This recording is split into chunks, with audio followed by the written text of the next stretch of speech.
Some people just always know that they want to be parents, and they're not sure how it'll happen or when it'll happen, but they know in their heart that becoming a parent is just a key part of the life they want to live. Such was the case with Oded, and he was partnered at the time he decided to start his family, and then his partner decided it wasn't the path for him. And now Oded is a single father of an 8-year-old, and he's excited about the path that he's on to add another child to the family. You don't want to miss today's episode where we get a chance to dive into all that has been involved in his family creation pathway thus far and the steps he's taking next. Welcome to the Becoming Baby Ready podcast, your podcast for queer family planning. My name is Sam, and throughout this podcast, you'll hear me have conversations with professionals who work alongside people who want to start and grow their families, as well as parents of intentionally created families. Everyone I speak to identifies as being part of the 2S LGBTQIA+ community.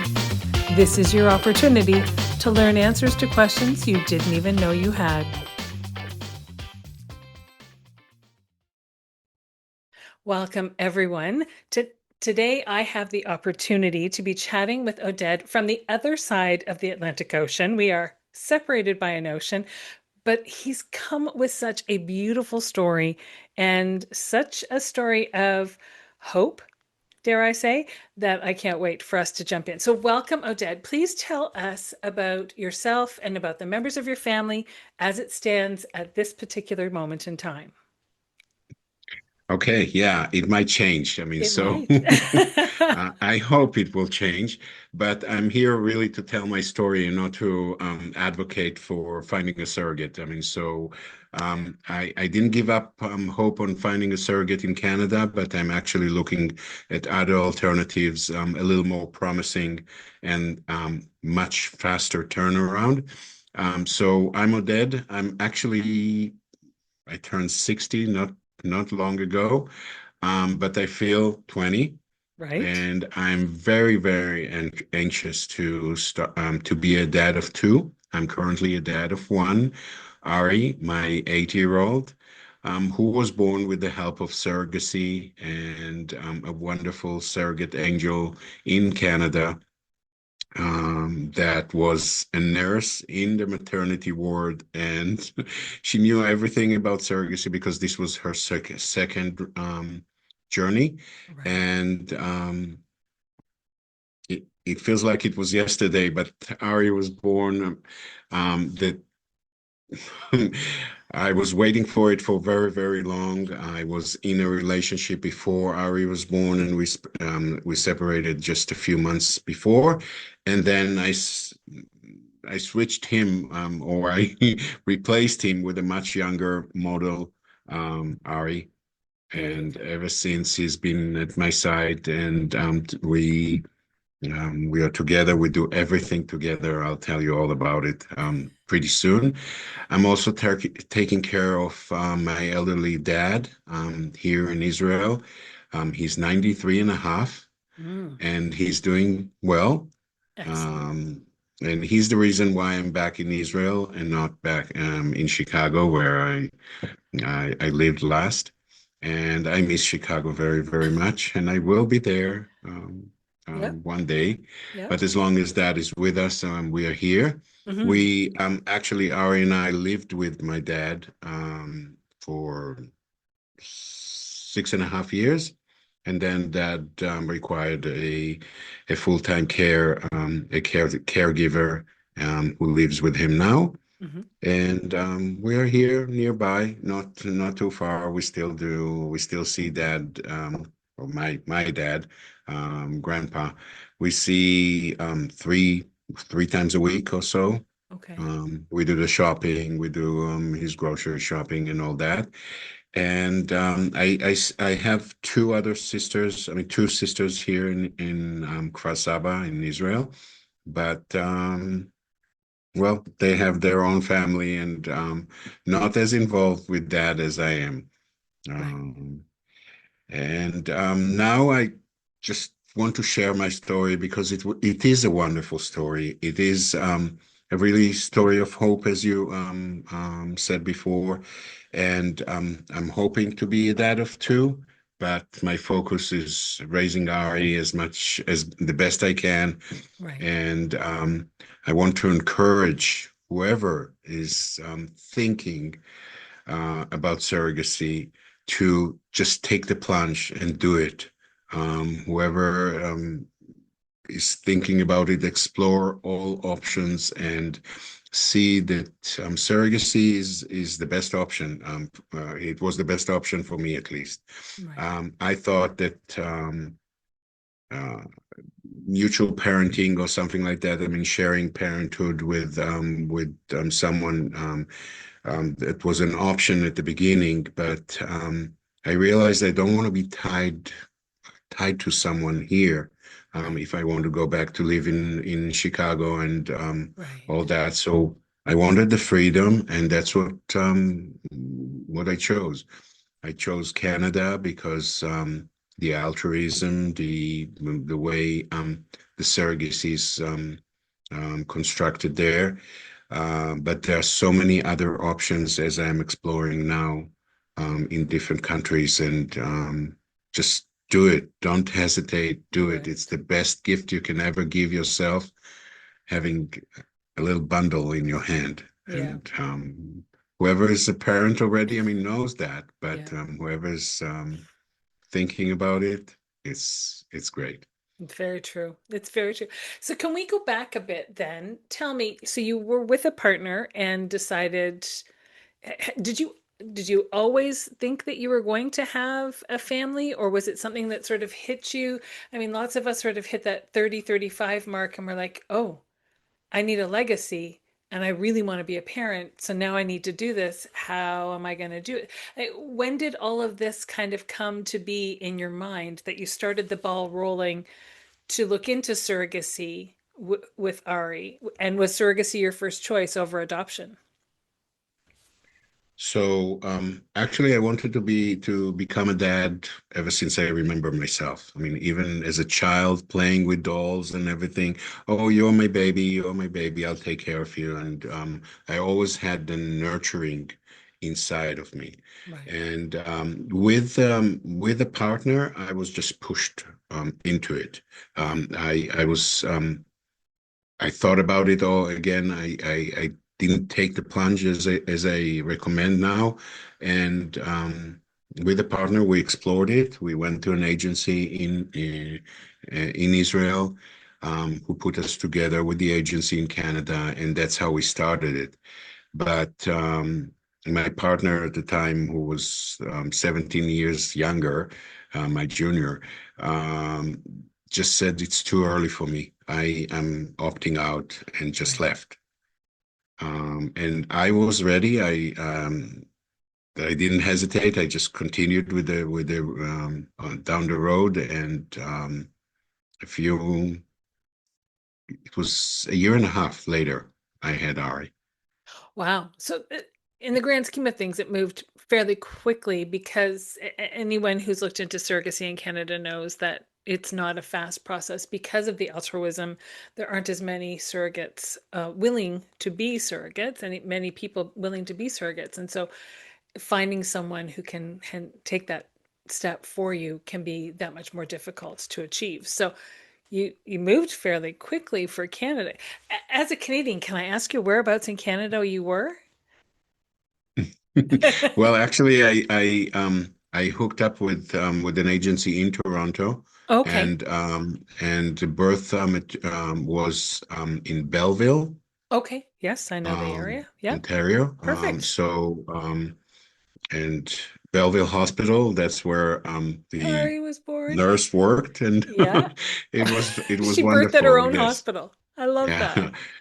and I actually stayed in Tweed. It's a tiny little It town is. nearby, Yes. and it by the lake. It was frozen when Ari was born, Yes. completely frozen. Yes. It was pretty cold, and I came for the birth. I mean, so she was induced. I knew when she was going to be induced. Okay. Um, uh, she had pregnancy and diabetes. I mean, so she had to be induced, and we knew the date more or less. Right. And we were there a few days before the birth, and my sister came with me, Nice. and she left after the bris, the ceremony. I mean, on the eighth day, the circumcision. Right. So she and I stayed for a few more weeks and got the passport and left. But you are right. It moved pretty fast. I Yeah. actually found a surrogate on my own. I was Okay. with an agency in Israel and with an agency in Canada, and left both of them and found the surrogate on my own, Okay. on a website. And I came to visit her and to meet her and her partner at the time, and it all just moved really, really quick. Um, Okay. Okay. and So that's where Ari was born, and everything. excellent. Well, I love that part of the province. I have a friend that lives out that way. I'm on the other side of Toronto, so for me it feels like Okay. worlds away, but I but it isn't that far. It's only about 3 hours. I want to ask though, because as you say, you were with an agency in Israel, you were with an agency in Canada, and you left both and did things on your own. But that means that you were down to your own devices to do things like find a lawyer in Canada and then in Israel as well to navigate the paperwork and the passports and all of that stuff. You had to find your own moil. And I'm going to say that how do you, in Belleville, there may be not a lot of them to choose from. I don't know. I've never had to never had to arrange a bris in Belleville before, but you were then in a position where you had to do all of those kinds of research types of things yourself to figure out who was going to be able to serve you best, both you and Ari, quite frankly. True, very, very, very true. I found myself, I mean, wondering or pondering who was going to help me, but luckily, with the agency in Israel, they put me together with the agency in Canada and with a lawyer. They Okay. later on they had a disagreement and they broke their engagement, but I was already signed up with the lawyer. Okay. So I was very, very lucky. I'm sure, I mean, everybody knows her, Cindy Wasser, Mm-hmm.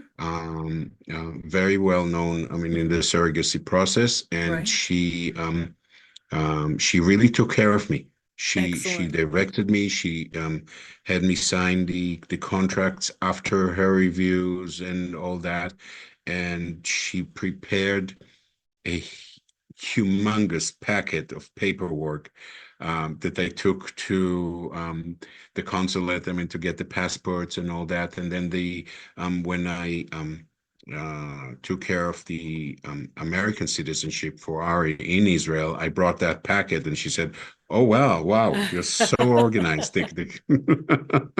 And I said, "It's Excellent. not. I can't take the credit. I mean, but I definitely know what's needed, and everything was in that packet." Hmm. So after that, I did take care of things on my own. When I stayed there, I went to the embassy. I mean, to get the passports, and Ari now has three passports. I was going to say, this child is going to look like he is very well traveled with three passports. Yes. That's amazing. But I mean, we do travel now a lot. I mean, so Amazing. we actually, I want him to be exposed to different cultures and different areas and all that. So I Right. do take him abroad every opportunity I get. And when we got back, there were the same amount of paperwork to do in Israel when we got Right. back here, because we lived here at the time. And even, I mean, registering for the medical insurance and everything else here. I remember it was 2018 when I had to wait 6 months before he could become an Israeli citizen. Right. Uh, so I had to register him for private medical insurance, and in Israel it's socialized, so Right. it was kind of unusual. But as soon as he got it, I went to register him, and they said we can't register you because there is no name in the mother's field, in the Right. field of Right. and I said, I mean, I can't believe in 2018 that I'm Right. experiencing these kind of issues. And they fixed it a week later, and he registered, and ever since he's been well taken care of here with the medical insurance. It's similar to Canada, I mean, Right. Right. but in the US, it's completely different. So It is. obviously. Yeah. Yeah. So I mentioned, I mean, the trips that I've been taking with Ari, of course. I mean, the short trips to Europe, Mhm. it's the easiest. Right. But we went to odd places. I mean, that you won't think. I mean, taking a child to Poland, for example. I Right. took him to Poland, and we had a blast. Oh, Both of us. I mean, had the greatest time. It was my first time, his first time, of course, and we had a great time. And due to I actually used ChatGPT or uh, whatever it was, and it said, "Tell me what to do with a child in Warsaw, in Poland," and he did, and I love it gave that. us, I mean, such wonderful ideas like a trampoline park. Go Okay. and jump on a trampoline, and you got to an area in Poland where nobody goes. It's completely deserted, and suddenly an old warehouse that from the outside, I mean, it looked like nothing, Right. and inside it was an amazing park, a training facility for Olympians, and Ari had just a blast. We went there a day after day, and he couldn't have enough of jumping up and down, and I mean, it Oh. made me dizzy, but never Right. mind. Yes. Yes. But That's I had to chase after him, and I mean all the slides, and go up with me, and I'm like, I had enough. right. Um, Of course. Yes. Yes. so Yeah. then and a few times to Greece. We've been to Greece. We've been to Paris, to Disneyland, of course, in Paris. I mean, Wonderful. we had a blast there. I remember him wanting to see the Eiffel Tower so much. He wanted to see the Eiffel Tower so badly. I said, "Okay, let's take a trip to downtown Paris and go and see it." And I remember getting off the train, and I could see it already over the buildings, but he could Right. not. Right. Um, and then he said, "Where is it? Where is it? Where is it?" And I said, "Just wait a second. I mean, be patient." And all of a sudden, I mean, we went around the corner, and here comes the Eiffel Tower. I mean, all its glory. Right. And he just opened his mouth and was like, "Wow, look at that." Um, Oh. so again, I mean, he loves exploring and visiting and learning new things about every place.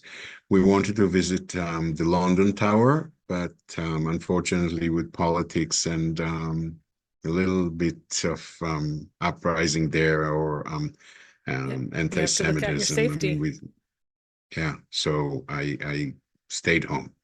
I as sad as that makes me, I can also appreciate that as a parent, you have to keep Ari safe. Even if you would go for yourself and take the chances if you needed to be there, Mm, you need to keep Ari safe. And right now, that's the state of the world, and it's the state of the world in a lot of different places for a lot of different reasons. So yes. I can certainly Yes. understand and respect the having to make that decision. Hold on for just a moment. We'll be right back. You know you want to start a family, but you're really not sure where to start, what questions to ask, who is your best person to connect with. Well, I would say that the best person to connect with is Sam from Baby Ready. We have connections and resources, answers to questions, and we have been helping support families for over 25 years. So when you are looking to start the process of creating the family of your dreams, look no further than Baby Ready. You can learn more about the services we offer and the places you can meet us in person at www.babyready.info. You and Ari are this little team. You do everything together, you visit places, you explore the world, you get to see the world through a child's eyes, which is truly remarkable. And there's nothing truly more fun than going and exploring places and seeing the world through your child's eyes. When did you make this sort of decision that, okay, having one is fantastic, having another one would be even better. So now I need to step onto the path once again of surrogacy and looking into expanding my family. Well, as soon as Ari started saying, um, my friends in my class are having little brothers or little sisters, and I Right. want one too. Um, I realized that how much my desire to become a dad of two is needed more Right. than just want. I Yes. actually need to do it for him more Mm-hmm. than for myself. Um, I hope I'll be there. I mean, until he's 100, but we all know that things, I mean, happen, and I don't want him to be completely alone, especially when we move back to the United States. Mm-hmm. So I've explored that option. I do have embryos in Canada. I mean, ready to go, and I've been looking for a surrogate for quite some time now. Mm-hmm. As you said, I mean, the wait in Canada is not an easy wait, and it can take years to find a surrogate now. It can. Especially that I'm a little older, I mean, than the average, and I'm alone. I mean, so the surrogate choosing us may take some time. And I've explored different options. Mm-hmm. So I went to Armenia to look Mm-hmm. for a surrogacy agency there, as well as immediate turnaround there. Mm-hmm. It just really immediate. It takes literally weeks and not months even to turn around. And what I liked most there is the openness. It's a very religious country, but yet their openness they don't ask what you are. They don't care if you're gay or straight or bi or whatever. They Mm-hmm. don't ask what you are. The only restriction that they have is they don't accept married um, same-sex couples. Okay. Okay.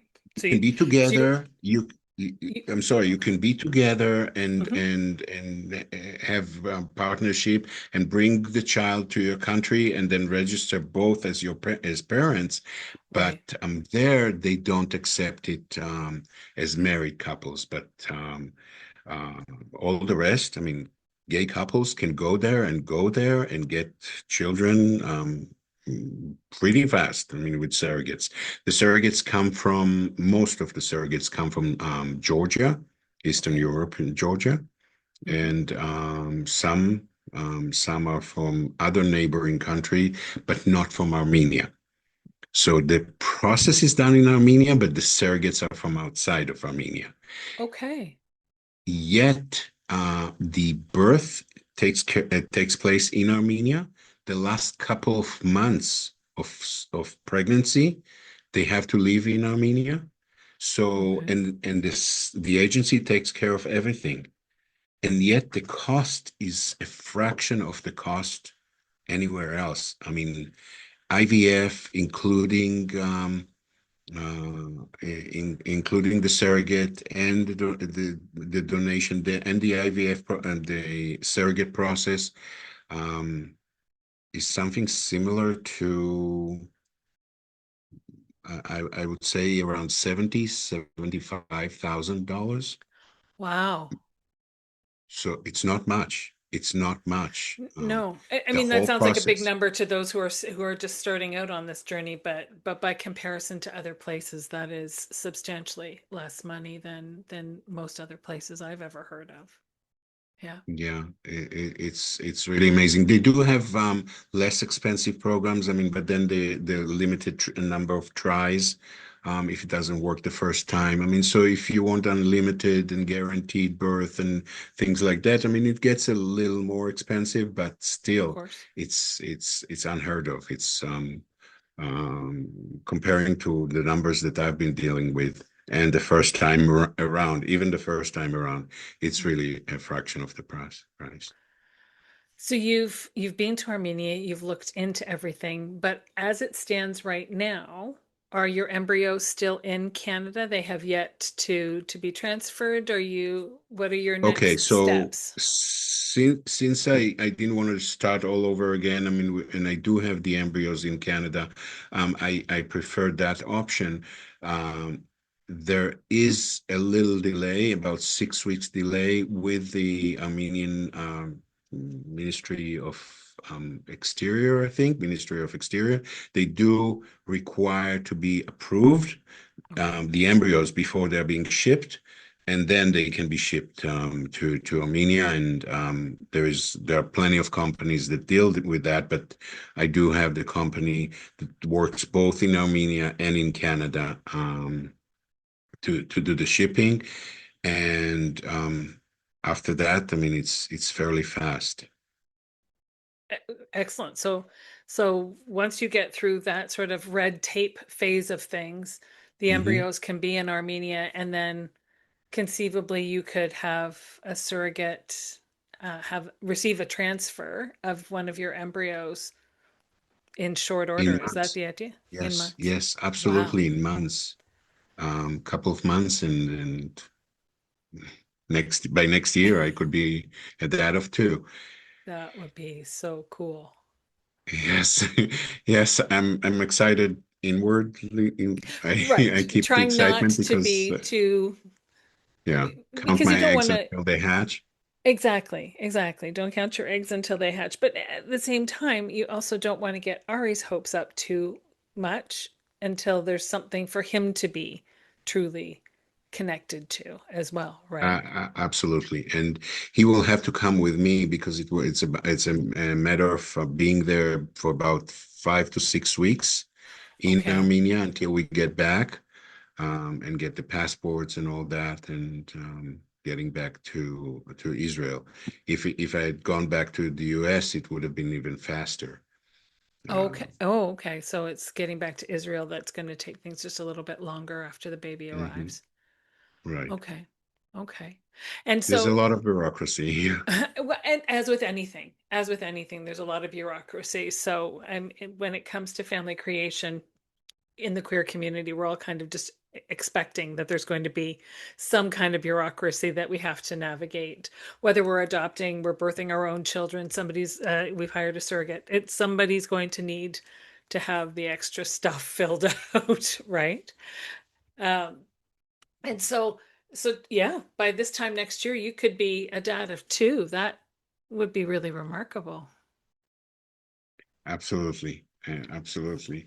And I'm thinking about the long nights, and it doesn't faze me at all. I do everything, I mean, by myself right now, so I Sure. mean, might as well take care of two. Right. And Ari's And old enough to be able to understand, not to care for the child. It's your responsibility to care for the child, but he's old enough to understand that at this moment, Papa needs to do this, and Mhm. I can help you with that later because he's not 2 years old. He's got the language comprehension to kind of go with the words that you're saying, right? And he's keeping his toys and his dolls and his games and everything. And he's like, I want to share it with my brother or my sister. Oh, I I do love want that. to share it. I mean, I do want to keep it for them. I'm too old to play with it now, but I mean, when my sibling comes, I'll be able to play with them with it and show them how to play and teach them basketball. I mean, which he's an expert by now, and and he's very creative. I mean, so he does look forward to this, Yeah. Yeah. and definitely. And I You know what? I mean, you mentioned it, I mean, somewhere along yeah, in one of your questions. I mean, if I ever considered adoption or uh no, I didn't. I wanted my Right. own creation, and Ari's so much like me, and he cooperates and everything. I mean, like when we go and we travel, and I love shopping. I'm a shopaholic. I mean, I admit it. I mean, I'm right up front. And he's just like, where do we go right now? I mean, do you see this? I mean, do you want to go and buy something there? And yet he's so different in so many ways. He's so scattered, and I'm so organized, and I have to have everything in place. And like if his head wasn't attached, he would leave it somewhere. So Yes.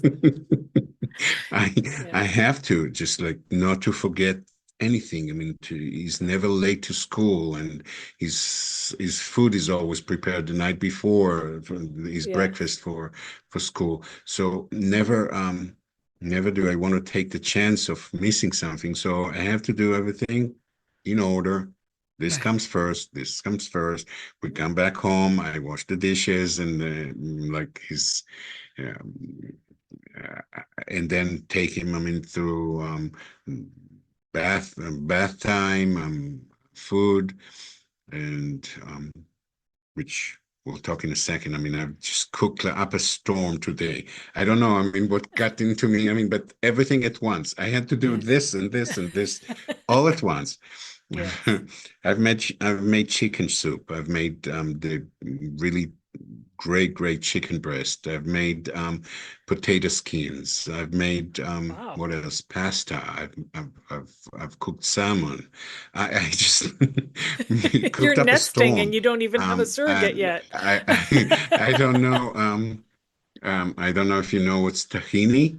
Yes. Um, so I made tahini from scratch. I mean, we have the paste, and we have to add the water and the Right. spices and the lemon juice and all that. Of And course.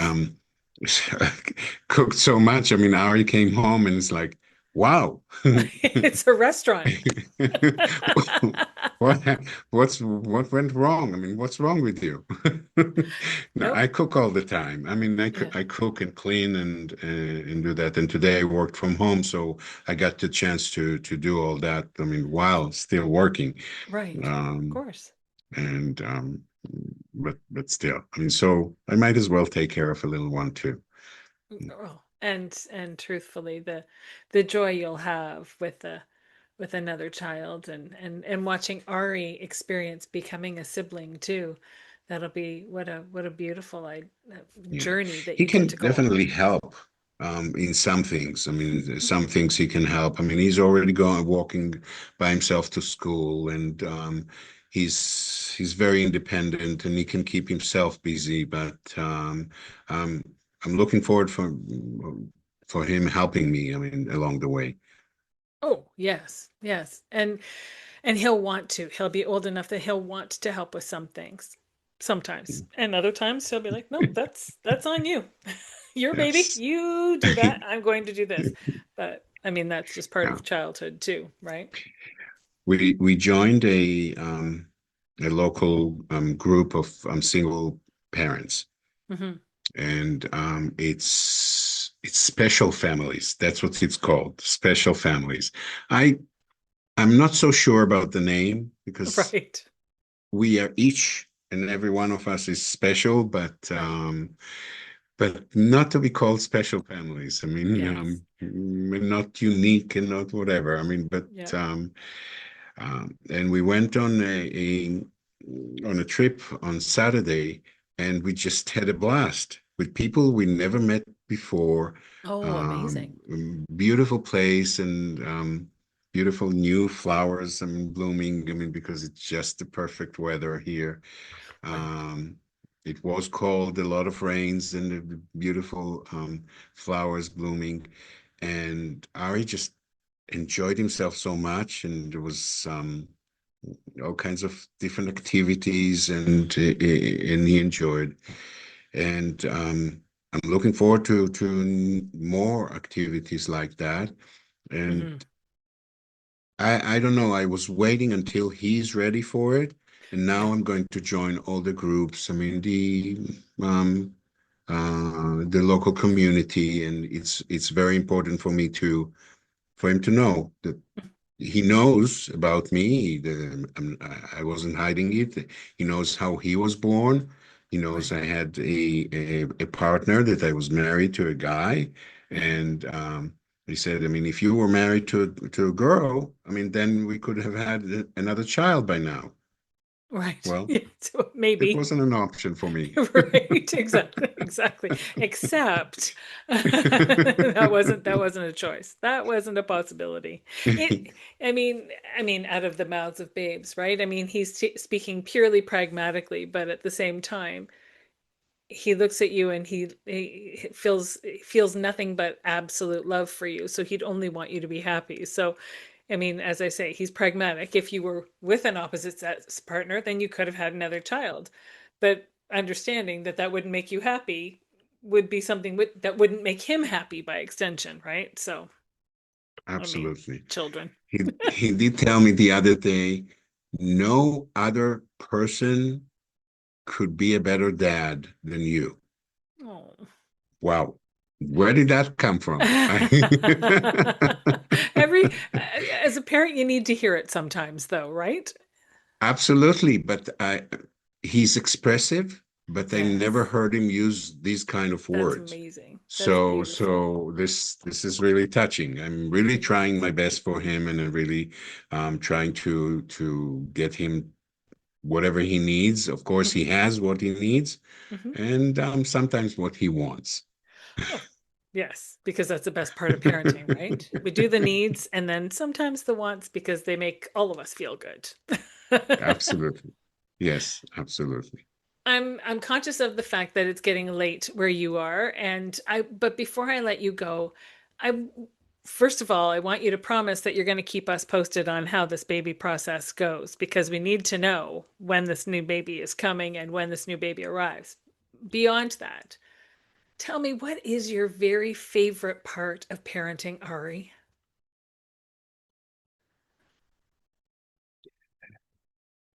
Well, I I wouldn't call it my favorite part, but I Hmm. was really terrified.